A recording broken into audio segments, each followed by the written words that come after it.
I didn't mean to stop at the half-open dining room door. But the second I heard my sister's voice mocking mine dressed in a greasy jumpsuit I hadn't seen yet, my whole body locked in place. Then came the fake will they rehearsed, leaving me a rag and a discount wrench. Layla laughing so hard she almost dropped the script. My parents sat there like directors of a comedy I never auditioned for. They thought the worst part was the joke. They thought this would stay inside those church walls. But what they didn't know, what none of them ever imagined, was that the building they planned to humiliate me in wasn't even theirs to stand in. Before I go on, tell me where you're watching from. And hit like and subscribe if you've ever been hurt by the people who were supposed to protect you.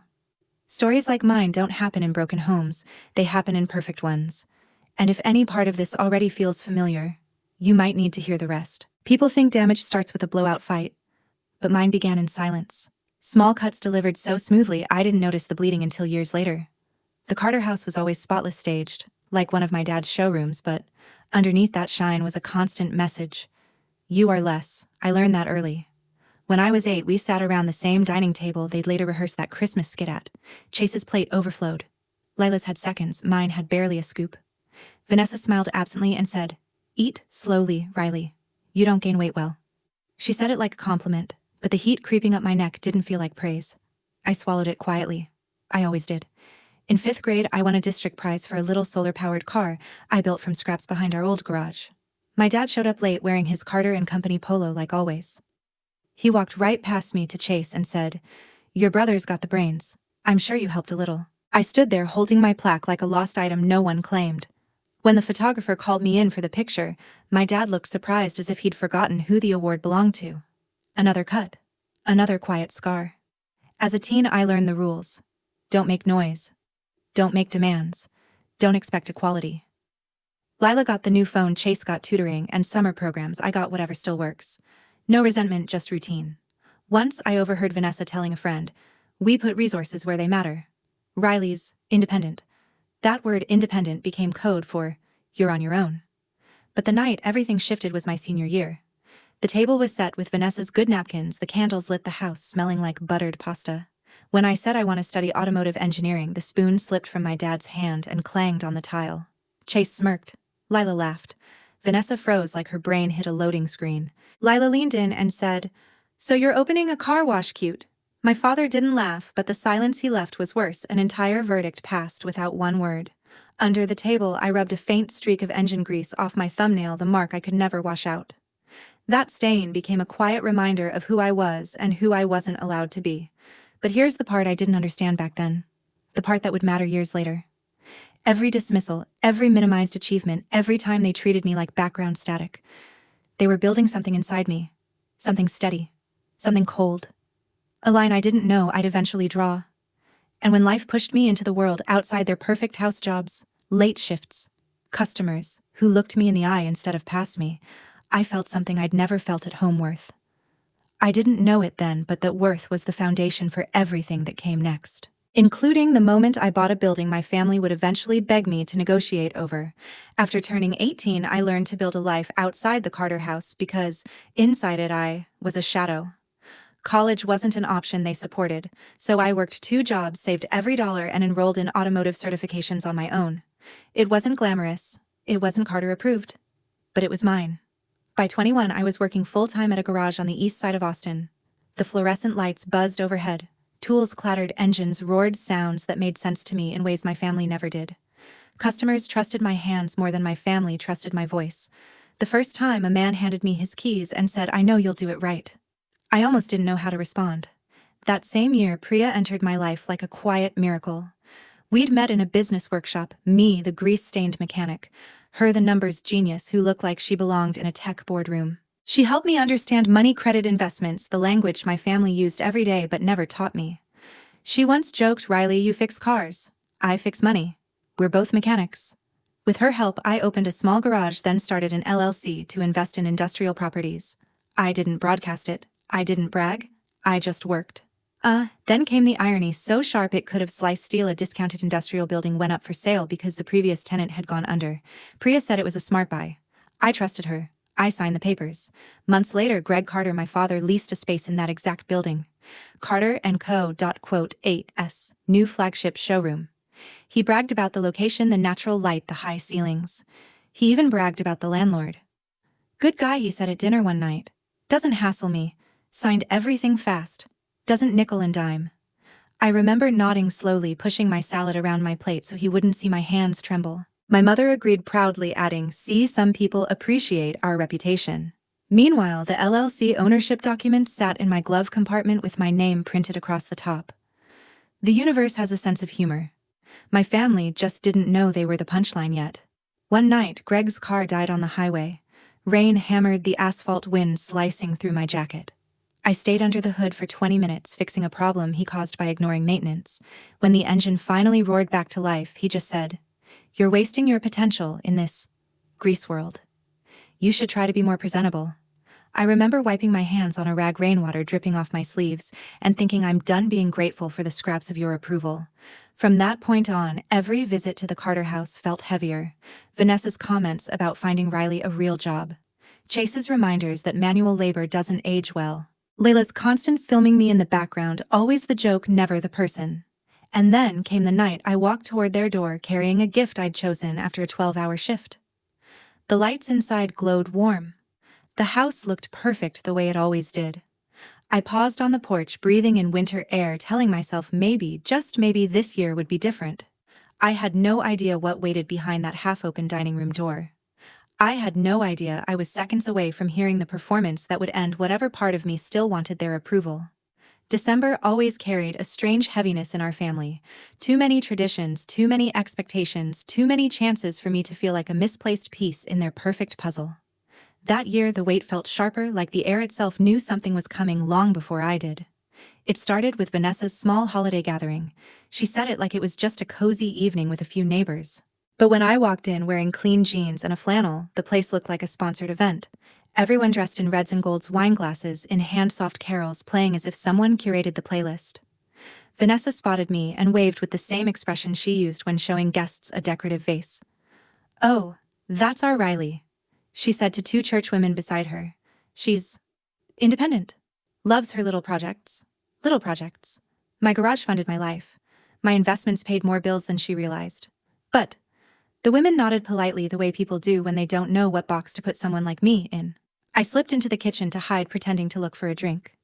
That's when I heard Vanessa again, voice dipped in that sugary tone she used when she wanted approval.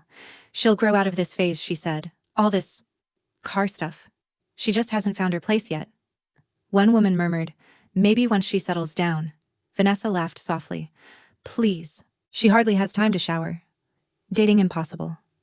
Their laughter floated through the doorway like a draft. I stared at the stainless steel faucet until the reflection blurred. Another cut. Another quiet bruise forming in a place no one would ever see. The escalation continued a few days later at the garage. I was eating lunch on an overturned tire when Priya called. "Check your email," she said flatly. I opened my inbox and froze. 3 late rent notices for Carter and Company, plus a chain of reminders Priya had sent weeks earlier. They were thousands behind. Priya sighed on the phone. "If this were anyone else, Riley, you would have sent a default notice by now." I rubbed oil from my knuckles, feeling heat rise in my chest. "They're my family."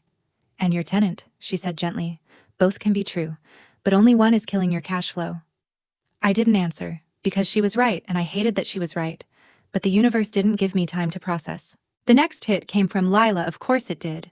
One of my young customers came bouncing into the garage, phone in hand. "Look, you're in your sister's video." And there I was, in the background of Lila's vlog, reaching for coffee with grease on my sleeve, bending into the fridge with a smear of dirt on my jeans, walking past her camera after work looking exhausted. She'd added captions like "classic Riley moment. Guess who smells like gasoline again?" The comments were vicious. "Does she ever wash her hands?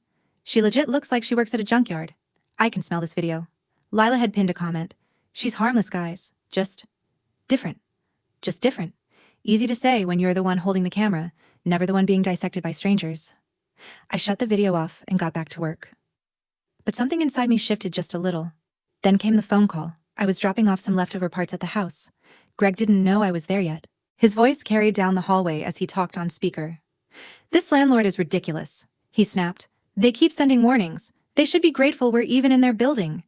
My heart thudded. He was talking about me, my company, my property. "They won't push us," he continued. "Landlords like that need us more than we need them." I stood frozen. A small sharp crack formed somewhere deep inside me. I could have walked in and said the landlord is your daughter. But I didn't. Not yet. Something in me whispered, wait, watch. Let them show you exactly who they are. And they did. 2 days later, Vanessa texted me, come to the church tonight. We want the whole family involved. I almost said no, but that small stupid part of me that kept hoping they'd see me, hoping they'd treat me like more than a prop made me go. The church parking lot glowed under strings of warm Christmas lights, giving everything that fake softness people confuse with warmth. When I stepped inside, the place smelled like cinnamon candles and polished wood. Children's choir voices drifted from another room. Normal? Harmless? Then I heard my name. It echoed from the auditorium, my name spoken in a tone that didn't belong to me. A tone stretched into a joke. I stepped closer. Lila was on stage wearing a mechanic jumpsuit, oversized, smeared with fake grease marks. She'd frizzed her hair out, painted black smudges on her cheeks, and wore heavy boots she dragged across the floor to exaggerate my walk. Chase sat in the front row, laughing under his breath. Vanessa crossed her arms like a proud director. Again, Vanessa said, flatten the voice. Riley always sounds tired. I froze in the aisle, invisible as always. Lila cleared her throat and tried again. Hey, she droned, mocking me. Did someone call a tow truck? Something smells like a transmission problem. Chase snorted. Vanessa beamed. My stomach tightened. Watching my own sister play a caricature of me felt like watching someone peel my skin off and wear it wrong. Then Chase lifted a script. Next part. The Riley life lessons. Lila wiped imaginary sweat from her forehead. Number 1, showers are optional. The echo of their laughter hit the ceiling beams before it hit me. But it got worse. Chase grinned, flipping to the final page. Let's rehearse the will. It's going to kill on Christmas Eve. Lila straightened dramatically and read in a shaky, fake old voice. We, the Carter family, leave to our beloved Riley a greasy rag, a dented wrench from the discount bin, and any unpaid repair bills. Vanessa clapped. Chase laughed with his full chest, and I just stood there watching the people who raised me twist me into a punchline. I didn't walk out. I escaped. Quiet, controlled, the same way I'd survived that house my entire life. I reached my truck, sat with both hands gripping the wheel, and stared through the windshield until the edges of my vision blurred. But the escalation wasn't done with me. 2 days later, Leela accidentally went live on Instagram during another rehearsal. I didn't see it firsthand. Someone at the garage showed me the screen recording. In the clip, Lila strutted around proudly in her costume, Chase laughing behind the camera, Vanessa shouting instructions, and the comments turned the knife. Is that supposed to be your sister, girl? This is mean. Why mock her job? At least she works. Y'all are bullies. Layla's face dropped when she noticed the live badge, but she tried to laugh it off. Relax, guys, it's just a joke. Family humor, but it wasn't humor. It was humiliation. Then came the final moment, the one that snapped the last thread holding me in place. The next morning, Greg called while I was tightening the bolts on a customer's alternator. His voice was sharp, annoyed. Riley, did you drop off those parts or not? If you can't handle simple tasks, they're on your porch. I answered, keeping my voice even. Well, next time, tell someone. You can't just sneak around, like I was a pest in the house I grew up in. I'm working, I said. We can talk later. Greg exhaled hard, irritated. You always have work. Honestly, Riley, if you put half the effort into looking presentable as you do into engines, you wouldn't embarrass your mother at church. The ratchet slipped from my hand, metal cracking against concrete. I didn't yell, I didn't cry, I didn't even breathe. I just hung up. Then I stared at the faint oil stain under my thumbnail, the one thing about me they mocked the most, and something inside me clicked into place. Not anger, not sadness, clarity. I had spent years letting them mold me into the family afterthought. The quiet one, the joke, the one who didn't fight back. But standing there in my garage under flickering fluorescent lights, I realized something simple. They were done shaping me, and I was done letting them. Everything that happened after the half-open door, the fake with the live stream, only confirmed what I already knew. The Carters had no idea what line they'd just crossed, and no idea who they were about to meet on the other side of it. Christmas Eve should have felt peaceful. Instead, it felt like the entire world was holding its breath, waiting for something to crack. I wasn't in Texas to see it happen, but when humiliation hits, a family obsessed with image, news travels like wildfire. And trust me, people talked. The Carter family arrived at the church early, dressed like a holiday commercial. Vanessa glided through the banquet hall, fixing garlands, checking centerpieces, practicing her smile in every reflective surface. Greg stood by the podium rehearsing a speech he was convinced would impress the pastor. Chase adjusted his tie like he was prepping for a photo shoot. And Lila, She was filming everything Christmas with the Carters, complete with fake candid laughs. They had no idea the real show hadn't started yet. Inside the hall, poinsettias lined the stage. Gold-rimmed plates glowed under warm string lights, and volunteers moved like stagehands adjusting props. It was perfect, the kind of perfection my family worshipped. Then, at 6:47 p.m., the courier walked in. Not a volunteer, not a guest. A man in a dark jacket, snow melting on his shoulders, holding a stack of clean white envelopes. He scanned the room. Delivery for Vanessa Carter. Vanessa brightened instantly, gliding toward him with that polished smile she saved for audiences. She thanked him gracefully, believing, of course, that good things only ever came to her. But the moment she slid a nail under the flap, the smile faltered. The paper inside wasn't an invitation. It wasn't a donation. It wasn't praise. The top page read, "Notice of default." Her breath hitched. She flipped to the next page. "Notice of non-renewal." Greg stepped closer. "Vanessa, what is it?" She didn't answer. Chase took the papers and scanned them. His eyes widened. "This is the Carter and Company showroom lease." Lila stopped recording. The room quieted. Lights dimmed. Even the children practicing carols in the next hallway softened their voices as if they sensed the shift. Greg grabbed the packet. His face drained of color as he read the line that changed everything. "Landlord of Wrecker Riley Carter Holdings LLC." A woman from the church board, standing close enough to see everything, whispered, "Riley, isn't that your daughter?" Silence fell so heavy it felt physical, like the air itself pushed down on their shoulders. A family built on image. Exposed by ink on paper. Greg's jaw locked. Vanessa's hand trembled. Chase's polished confidence evaporated. And Lila's phone camera caught her own stunned reflection. The humiliation they planned for me flipped on them in front of the very people they wanted to impress. And where was I, 3 states away, standing on the porch of a cabin as snow drifted across the railing? I looked out at the white-covered trees when my phone buzzed in my pocket. Vanessa calling. I let it ring. Once. Twice. I answered on the 3rd ring. Her voice was thin, cracking around the edges. "Riley, where are you?" I watched the snowfall, felt the cold settle into my gloves, and realized for the first time I wasn't afraid of her voice anymore. So I said it softly, clearly. "Did you enjoy my gift?"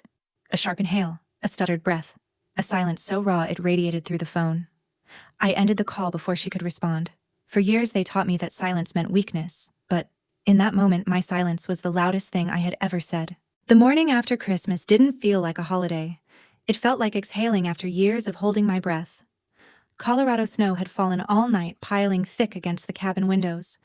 The air outside was razor cold, the kind of cold that makes the world quiet in a way Texas never has.